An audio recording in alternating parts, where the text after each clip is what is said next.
Start. आइए दोस्तों, A to Z उड़ान में आपका फिर स्वागत है। आपको लिए चलते क्वेश्चन क्रमांक 6, जो क्वेश्चन बोल रहा है ऊर्जा और शक्ति में अंतर स्पष्ट करना है। मतलब ऊर्जा और शक्ति में आपको अंतर बताना है। तो ये क्वेश्चन आपको 2 नंबर का आना है। तो आप ऊर्जा के बारे में पहले बता सकते हैं, फिर शक्ति के बारे में, या कि फिर आप ऊर्जा शक्ति के कॉलम बना के भी आप कर सकते हैं। तो अब आपको हम कॉलम बना के आपको आंसर बता देंगे। तो पहले आप कॉलम डाल दीजिएगा ऊर्जा, ऊर्जा और यहाँ पे शक्ति का। ये आपको कॉलम इस रूप में रहेगा जिसमें आपको क्वेश्चन और आंसर पढ़ने में भी आसानी लगे।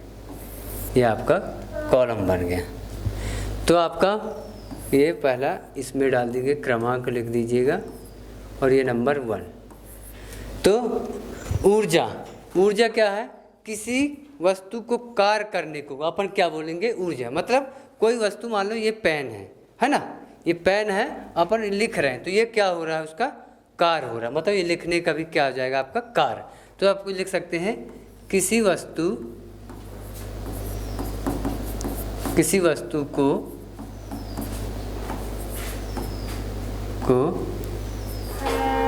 कार्य करने को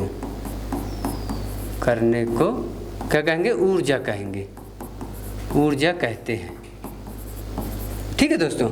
और दूसरा आ जाता है इसी में कि इसका मात्रक होता है, इसका मात्रक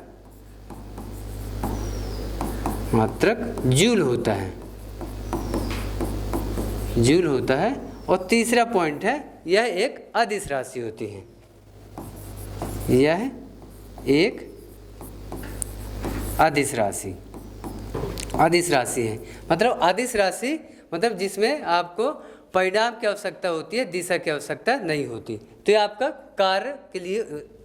अब आप लिए चलते हैं शक्ति के लिए। ऊर्जा का आपका कंप्लीट हो गया, शक्ति पे चलते हैं। तो शक्ति में आपका आ जाएगा कि किसी वस्तु को कार्य करने की दर, मतलब कार्य तो सेम था लेकिन इसमें दर बढ़ जाएगी। तो आपका आ जाएगा किसी वस्तु पे कार्य करने की दर को क्या कहेंगे? शक्ति कहेंगे।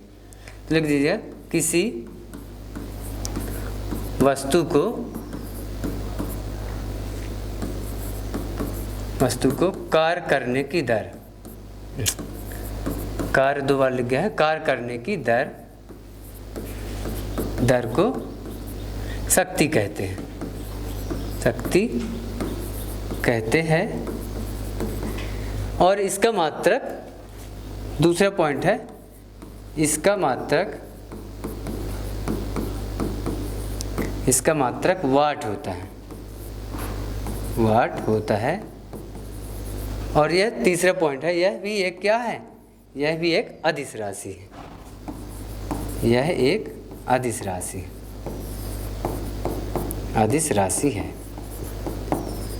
और अदिश राशि क्या होती है? अदिश राशि वह होती है जो केवल परिणाम प्रदर्शित करती, दिशा की आवश्यकता नहीं पड़ती। ठीक है दोस्तों।